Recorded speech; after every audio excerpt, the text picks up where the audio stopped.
Hello students, good morning. हम political science का पहला चैप्टर पूरा कर चुके हैं। आज हमारा दूसरा चैप्टर है अध्याय 2, जिसका नाम है शक्ति, सत्ता और वैधता। यानी प्राचीन अवधारणाएं जो थी, उन अवधारणाओं में आपको न्याय की अवधारणा के बारे में बताया था। न्याय की अवधारणा के बारे में, उसके बाद में शक्ति, सत्ता और वैधता, ये अवधारणाएं आती हैं, जिसमें आज हम शक्ति के बारे में पढ़ेंगे, शक्ति की अवधारणा के बारे में पढ़ेंगे। तो हमारा टॉपिक है आज का शक्ति, जिसको अंग्रेजी भाषा में पावर कहते हैं। पावर का अर्थ होता है शक्ति, पावर। देखिए, सबसे पहले हम शक्ति के बारे में पढ़ेंगे। शक्ति जो है वो राजनीति विज्ञान की मूल अवधारणा है। यानी राजनीति विज्ञान की जो मूल अवधारणा है, जो मूल बिंदु है, वो क्या है? वो शक्ति है। क्या है? शक्ति। तो शक्ति जो है वो राजनीति विज्ञान की मूल अवधारणा है। राजनीति विज्ञान जो विषय है, उसकी जो मूल अवधारणा है, मूल बिंदु जो उसका वो है, वो क्या है? शक्ति। शक्ति के माध्यम से ही हम राजनीति विज्ञान को आगे चलाते हैं, इसलिए शक्ति इसमें बहुत ही महत्वपूर्ण है। कारण क्या है इसका कि शक्ति राजनीति विज्ञान की मूल अवधारणा है। अब इसका कारण क्या है? इसका कारण यह है कि राजनीति विज्ञान की मूल अवधारणा शक्ति है, वो कैसे है, क्यों है, क्यों हमको इसकी आवश्यकता पड़ी थी। तो इसका जो कारण है, वो कारण यह है कि राजनीति हमारे समाज का एक ऐसा क्षेत्र है जहाँ सभी के लिए नियम बनाए जाते हैं। सभी के लिए क्या किए जाते हैं? नियम बनाए जाते हैं। सभी के लिए नियम बनाए जाते हैं, और सभी के लिए जो नियम बनाए जाते हैं, उन पर निर्णय किए जाते हैं, फैसले लिए जाते हैं। जो नियम बनाए जाते हैं, और नियमों के आधार पर हम कार्य करते हैं, और उसके बाद में उस पर फैसले लिए जाते हैं, निर्णय लिए जाते हैं। इसलिए हमको राजनीति विज्ञान में शक्ति की आवश्यकता पड़ी थी। तो ये इसका शक्ति का कारण होगा कि शक्ति की आवश्यकता क्यों पड़ी। तो उसका कारण ये होगा क्योंकि राजनीति हमारे समाज का वह क्षेत्र है जहाँ सभी के लिए नियम बनाए जाते हैं, सभी के लिए कानून बनाए जाते हैं, और सभी के लिए उन बनाए गए कानूनों पर निर्णय लिए जाते हैं।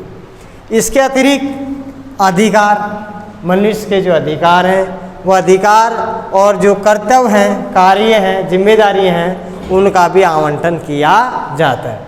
अब ये सब किसके द्वारा किया जाता है? शक्ति के माध्यम से। यानी शक्ति के माध्यम से अधिकार, कर्तव्य, इन सब का वितरण किया जाता है।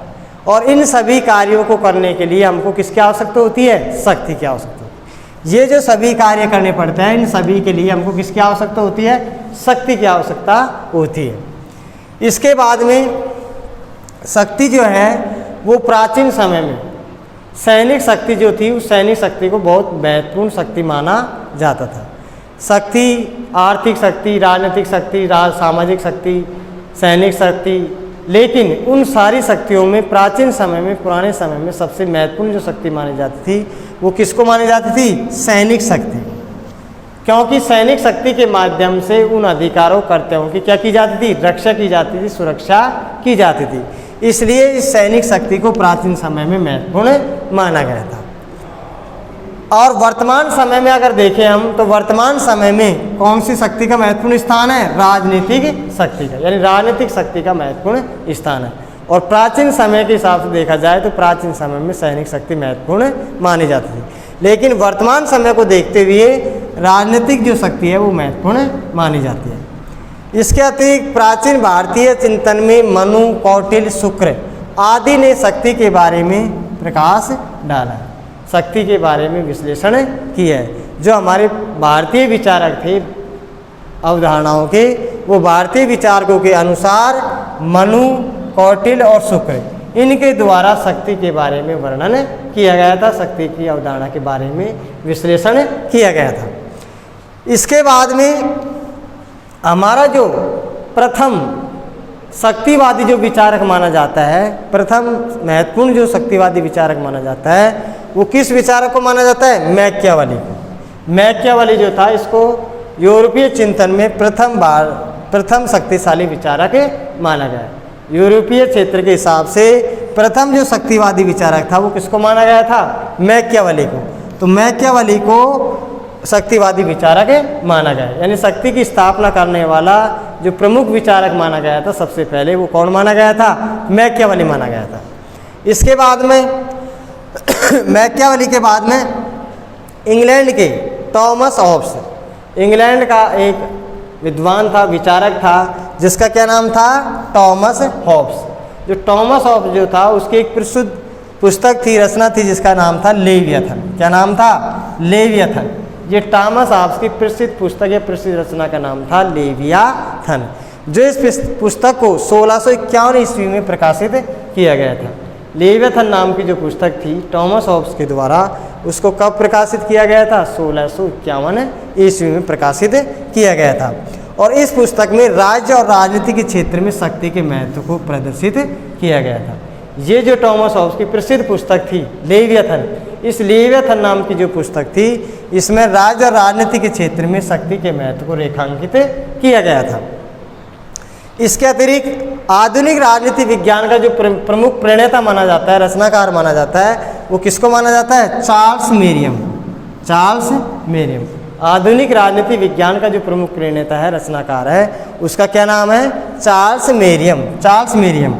चार्ल्स मेरियम के अलावा जो आधुनिक राजनीति विज्ञान का प्रमुख रचनाकार था चार्ल्स मेरियम, इसके अलावा शक्ति की अवधारणा को स्पष्ट करने वाले अन्य विचारक थे। जो उन अन्य विचारकों में कौन कौन से थे?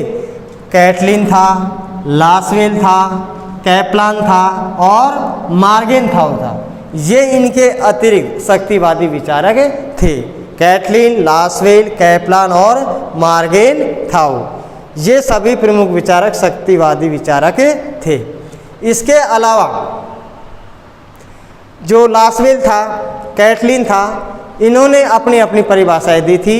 जैसे कि कैटलिन ने क्या माना था? कैटलिन ने शक्ति को माना था राजनीति विज्ञान का शक्ति का विज्ञान। राजनीति विज्ञान को शक्ति का विज्ञान मानने वाला जो विद्वान था, विचारक था, वो किसको माना गया था? कैटलिन को।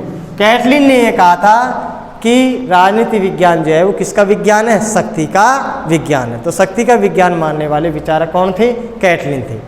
कैटलिन के अलावा कैटलिन ने जो शक्ति के बारे में परिभाषा दी थी, वो परिभाषा ये दी थी कि शक्ति राजनीति प्रतियोगिता का एक ऐसा क्षेत्र है, एक ऐसा एरिया है, जिसमें शक्ति प्राप्ति के लिए व्यक्तियों के बीच आपस में क्या चलता रहता है? संघर्ष चलता रहता है। आपस में व्यक्तियों के बीच में आपस में संघर्ष चलता रहता है, वही क्या है? शक्ति है।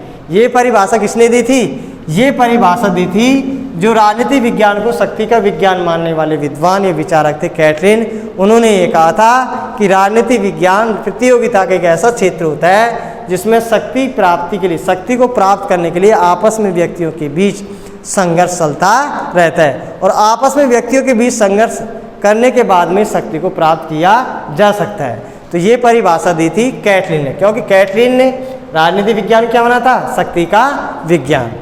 कैटलिन के अतिरिक्त हेराल्ड जो लासवेल था, हेराल्ड लासवेल ने शक्ति के बारे में क्या कहा था? हेराल्ड लासवेल ने शक्ति के बारे में कहा था कि राजनीति विज्ञान का दायरा शक्ति से आवश्यक रूप से जुड़ा हुआ है, कि शक्ति का जो क्षेत्र है वो आवश्यक रूप से किससे जुड़ा हुआ है? शक्ति से जुड़ा हुआ है। इसके अलावा समाज में एक प्रक्रिया या गतिविधि के रूप में शक्ति कैसे क्रियाशील रहती है, कैसे कार्य करती है, कैसी गतिविधियाँ करती है, ये राजनीति विज्ञान की मुख्य जो विषय वस्तु थी वो शक्ति थी। तो ये किसने परिभाषा दी थी? ये हेराल्ड लासवेल ने कहा था, कि हेराल्ड लासवेल ने कहा था कि शक्ति समाज में एक प्रक्रिया गतिविधि के रूप में शक्ति कैसे क्रियाशील रहती है और राजनीति विज्ञान का शक्ति से मुख्य संबंध होता है। तो ये परिभाषा शक्ति की हेराल्ड लासवेल।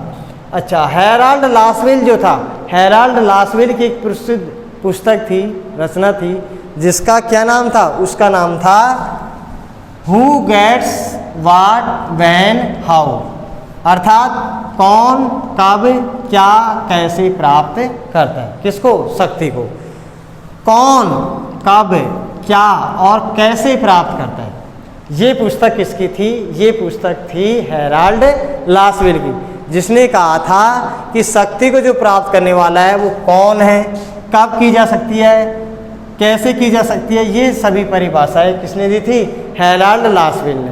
तो हेराल्ड लासवेल ने अपनी प्रसिद्ध पुस्तक कौन, कब, क्या, कैसे प्राप्त करता है, इसके माध्यम से शक्ति के बारे में परिभाषा दी थी। इस प्रकार से शक्ति की अवधारणा जो थी वो राजनीति विज्ञान की मूल अवधारणा रही, जिन्होंने बहुत सारे विचारकों ने, विद्वानों ने शक्ति के क्षेत्र में अपनी अपनी परिभाषाएं प्रस्तुत की थी। इसके अलावा अन्य भी राजनीति विज्ञान के विचारक हैं, अवधारणा के प्रतिपादक हैं, जिन्होंने शक्ति के बारे में शक्ति को परिभाषित किया था। लेकिन अन्य जो विद्वान हैं उनके बारे में हम नेक्स्ट डे पढ़ेंगे। ठीक है।